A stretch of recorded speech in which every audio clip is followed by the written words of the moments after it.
Hello and welcome everybody to a live broadcast of Entrepreneurs Get Visible. And today we're talking about something that many people want to achieve, which is how to massively grow your Instagram.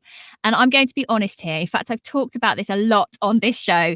Instagram has always been that final bastion for me, that area on social media that I have a presence there, but we've never really given it our full attention because I'm not very visual. And so that whole platform has been a bit of a mystery to me. But recently, someone kept being mentioned. All of a sudden, this one person was being mentioned again and again and again as someone who was absolutely killing it on Instagram. So I'm very delighted to bring to you Maggie Colette, who is from Think Like a Boss. So welcome to Entrepreneurs Get Visible, Maggie. Thank you. I'm so excited to be here. So thank you for having me. So we're talking today about how you can make sure that you grow your Instagram. Just tell us a little bit about what you do for people and a bit about your background, why this is something that you teach. Okay, so I am an Instagram strategist and coach for women in business. So whether you're just starting out in business or whether you have been in business for a while, maybe you're a six-figure business owner or maybe even a seven-figure business owner, I will help you understand how the platform works, what it takes in order to grow an engaged community, how to grow your audience, how to go viral, and ultimately how to make sales through the platform. Because that's what we're all doing it for, let's face it. Yeah. And up until about 15 months ago, Anna, I had a love-hate relationship with Instagram. So I've been on the platform for about 2.5 years. And I just wasn't moving. I wasn't budging. And I felt like the algorithm was against me. So I had a bit of a hissy fit when I was out in LA back in September 2019. And I thought, right, Maggie, you've got two options. Either learn how the platform works and actually dedicate the time needed, or move away from it and go and channel in your another own. direction. Exactly. So that's when it kind of my growth journey really with Instagram started. And since then, I've just kind of especially the last 9 months or so, I've become everybody's go-to in relation to all things Instagram. So let's talk about that. So where were you in terms of numbers, followers and engagement just 18 months ago? And where are you now? 18 months ago, I was at 2,000. And it had taken me 2.5 years to get to 2,000 followers. Okay. And in the last 12 months alone, I've grown by 50,000. So you now have 52,000 followers on Instagram, having not been moving at all. So this is one of the things that, I'm at a stage now where I've been on Instagram for, I don't know, probably 3 or 4 years. I've changed the name, I've changed the branding, I've changed the direction of my business. And Instagram has always been the last thing on the list because I'm not very visual. And I know right now I have a very engaged community on Facebook. I know I can get results. I know that I've connected so easily with the right people on LinkedIn. Yeah. And what about Instagram? I don't really know what I'm doing. I don't know how to grow. And I said to you, Maggie, I need you in my life because lots of my peers have suddenly crossed that 10K threshold, have all the fancy swipe ups, and I don't. And I've seriously got FOMO. So this is the year I am committing to nailing my Instagram. So I recently got in touch with Maggie and I was like, I've just got to do this. And I'm a big believer. If you want to do something properly, it's exactly what you said. You either don't bother and you put up with the fact that what is even the point, or you invest your time, your energy and attention and learn from someone who is really nailing it. And so that's why Maggie is on this show today. So let's talk about what the differences it's made then for your business and your revenue as a result of having that level of visibility over on Instagram. There's so many different angles here, Anna, but I think firstly, obviously the size of the community. My community has, going from 2,000 to now we just hit, I think it was 57,000 yesterday. So community is everything because without people, you have no business. So people buy from people.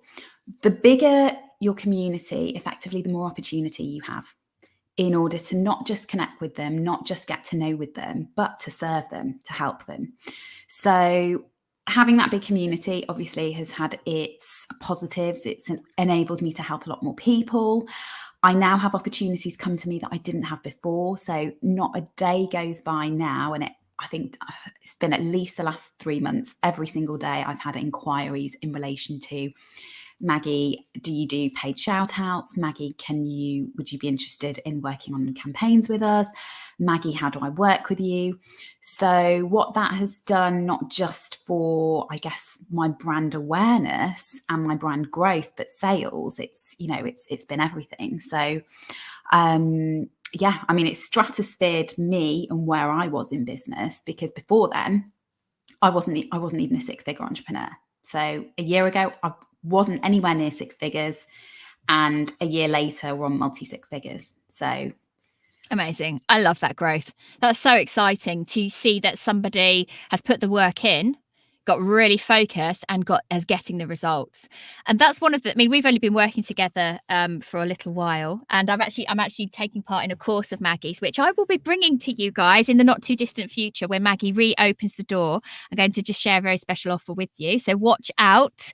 And if you want to know about that in future, then maybe reach out on DM, see if I've still got the links for you guys.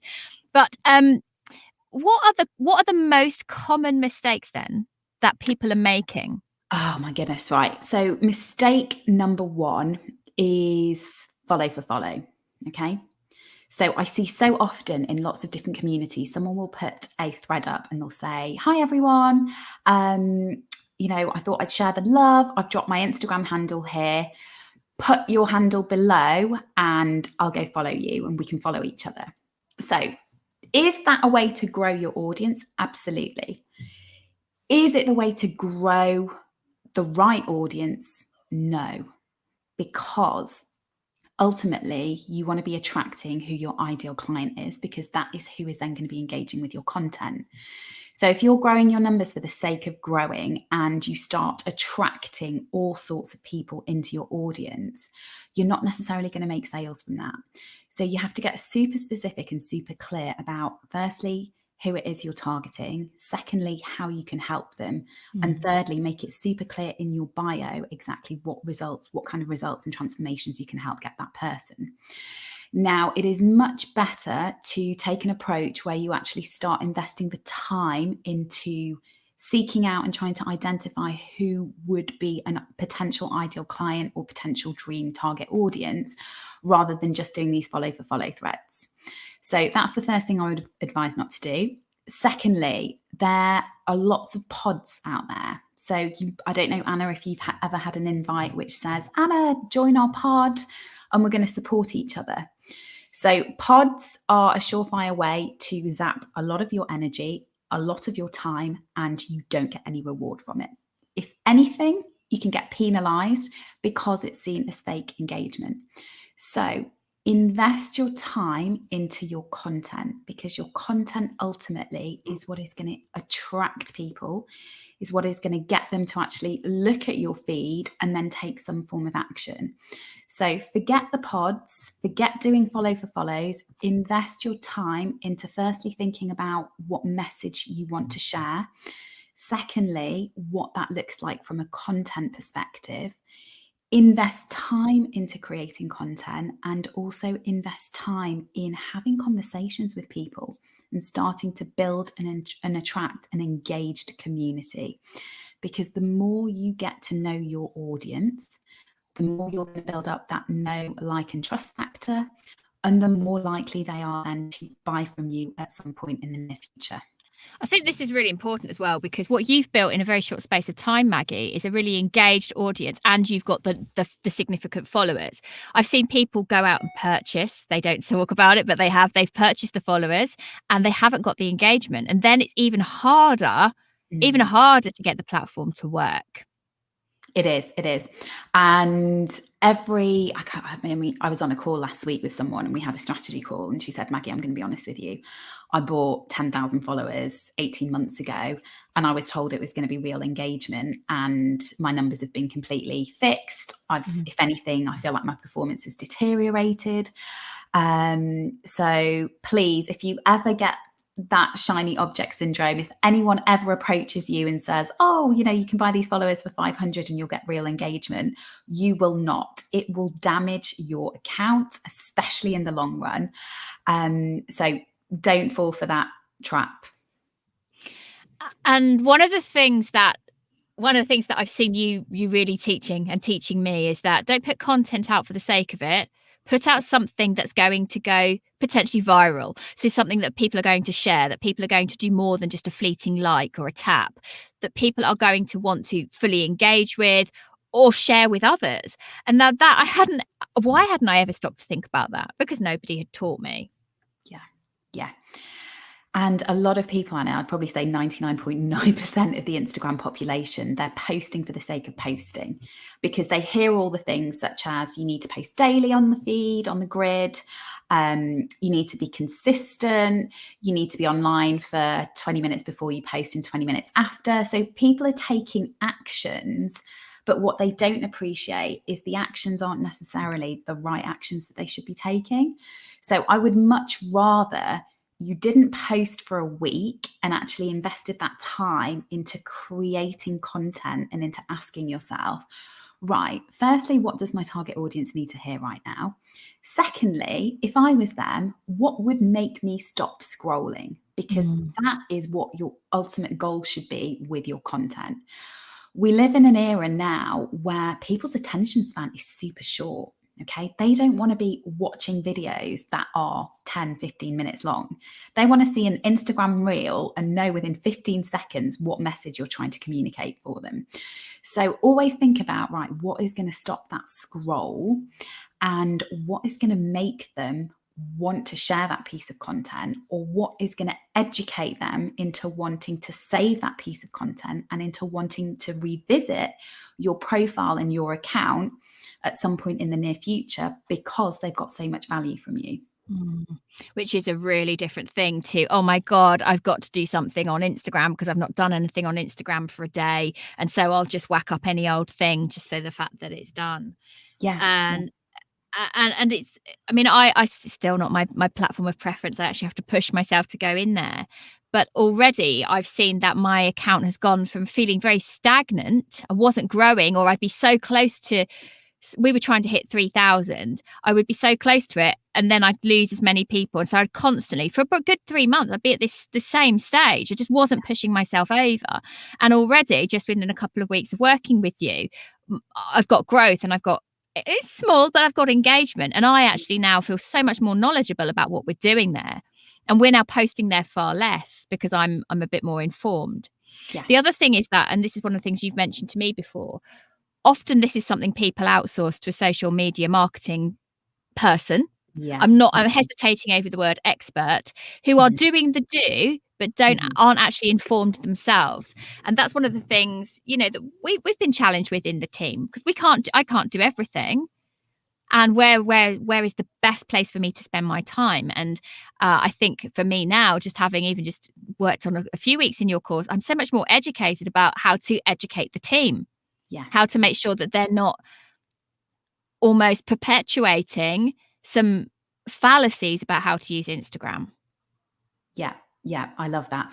I mean, Anna, I've had social media managers, for instance, on my programs who have said to me, firstly, Maggie, can you not tell anybody that I'm working with you? And which has been really interesting.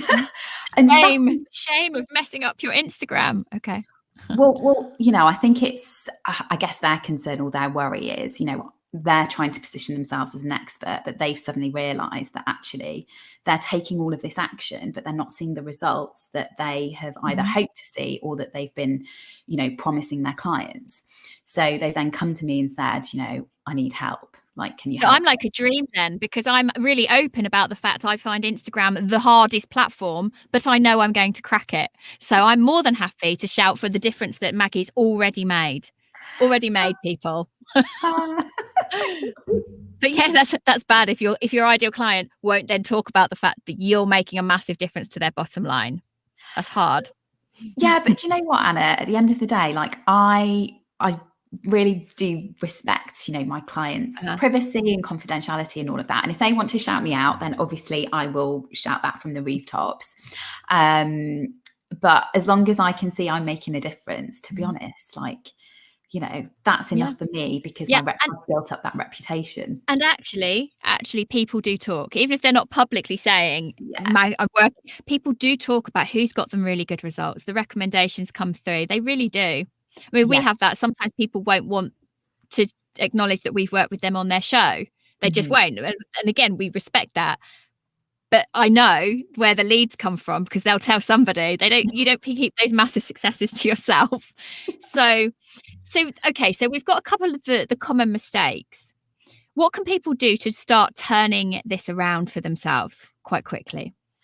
Okay, firstly, you need to almost get out of your own head in terms of how you think about Instagram. So ultimately, it's a free platform. Okay. This platform is not out to get you. The algorithm is not No, it against is. you. It is. Don't feel the Instagram fire. hates me. Well, this is the story I told myself for 2.5 years. Mhm. And I stayed at the same point. Like I grew very, very slowly. But especially the last year, I just wasn't moving. So firstly, you almost need to get out of your own head. And secondly, appreciate it's a free platform. There is no limit on what you can achieve through that platform, as long as you are you're giving it the time, the energy, and the investment that's needed. The next thing I would say is content. Like, content is everything when it comes to doing well. And ultimately, the more people that are engaging in meaningful social interaction, the better you will do. So always make your content where possible, not about you, because this is the mistake that a lot of people make. They make their content about themselves. So me, look at me, I'm doing this and I'm amazing. And your target audience, they can't relate to that. So you almost need to flip the switch and say, instead of making it about me, I need to make it about them. Mhm. So what do they need to hear right now? What are they struggling with? What advice can I give them to better educate them with the struggles I know that they have? And the second you shift your content from making it about you to making it about them and providing them with valuable content that they can then take action on, you'll start to notice your analytics start shifting. And you'll start to notice that there's more clicks on the link in your bio. You'll start to notice that you're suddenly getting more followers or more story views or more inquiries. So content, and make everything about them, not about you. And I think that's challenging, isn't it? When you come from the space of, I want to be seen as the expert, you Mm-hmm. do want to do a little bit of ego-driven expertise positioning, because it's important, because it makes a difference. Yeah. But what you're saying is you need to almost on Instagram almost remove yourself from the the the image itself, because you want people to then click on the image to read further, and that image, whatever it is, has to speak to that person. Yeah. And this actually contradicts some advice that I've been given previously on Instagram a long time ago. Someone said, well, you've got to have images of yourself as often as possible because we like faces. And I think that is true. And particularly Mhm. on Facebook, that can work really well. Oh, yeah. But on this Facebook. platform, it's a different beast. Yeah. And what a lot of people do as well, Anna, is they will repurpose their content across all platforms. Mhm. And what I want to say to everyone listening right now is Instagram, Facebook, LinkedIn, Twitter, and Pinterest, because they're the top 5, they are all very different. Okay. Instagram is very much about the visual that hooks you in initially, and then you want to be educating your audience.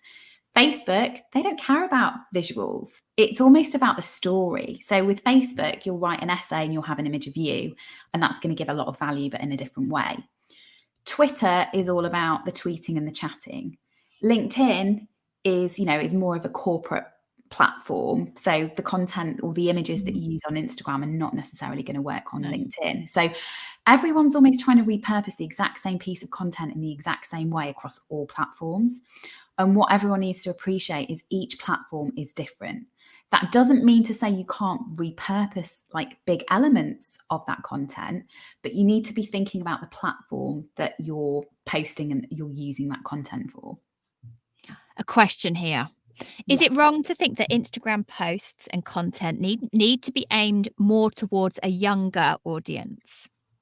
No, not at all. Like, You need to speak to your ideal client in Instagram.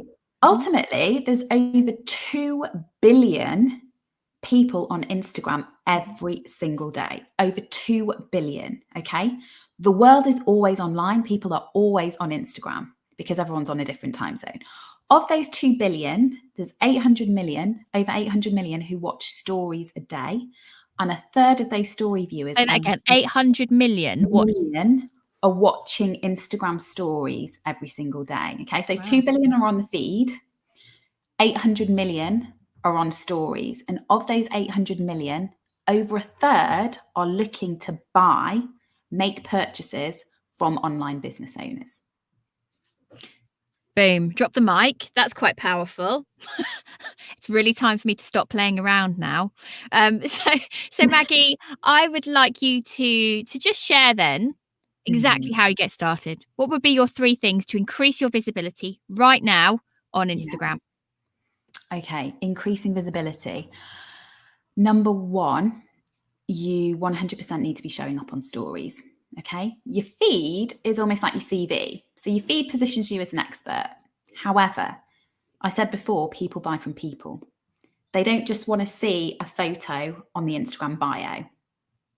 They want to see the person. They want to get to know the person behind. So the sooner you start showing up on stories and you start doing it consistently and doing it daily, the better, because you are getting yourself more visible, right?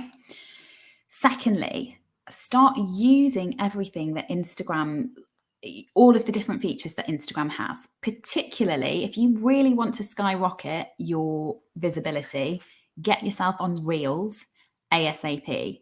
Now, we've not covered Reels yet, Anna. That's coming up in a couple of weeks. Every time someone talks about Reels, I just have this massive resistance to being one of those dancing women pointing to a square. It's just not me. And I know that we have actually done some Reels and they did pretty well. Yeah. But that was before I had the rest of Instagram sorted. I can see that this is somewhere we could accelerate, but it's really out of my comfort zone. But what happens when you take yourself out of your comfort zone? You experience growth, right? So if you want visibility and you want visibility pronto, I challenge everyone right now listening to this who wants to really get visible, do a reel every single day for the next 30 days and see where you are in 30 days time. I actually set myself this challenge whenever Reels first came out. In fact, I got set it by my coach. I think I did 3 days and then I went, I just can't. But I will once the rest of it is flowing. I know I will. Okay, so I'd say second thing is Reels. The third thing is look to see who you can collaborate with. And when I say collaborate, I don't mean giveaways. Okay, so I'm not a fan of giveaways. I think it's a surefire way to grow your account, but with a lot of spam. However, get yourself in front of someone else who's not necessarily doing the exact same thing as you, but whose audience complements your audience or who it is that you want to speak to. So think about doing Instagram story takeovers. Think about doing IG lives with someone. So those, like the 3, I guess, tips I've just given are very much about you showing your face and being present. So stories, reels, and doing collaborations. Content is a whole other side, but if you're looking for rapid visibility very quickly, I would do those 3 things. Amazing. And where can people come and find you, Maggie? They can either follow me on Instagram, which is at think_like_a_boss.co, or my website, which is www.thinklikeaboss.co. Cool. Well, thank you so much for coming on today. We haven't actually featured, I don't think, anything about Instagram because I've had this bit of a bee in my bonnet and it's time to change that. So watch this space, guys. I'm going to be growing. I will get to 10K within the next 12 months because I really want that swipe up feature. Thank you so much for coming today, Maggie. And thank you guys for tuning in. Take care. Thank you.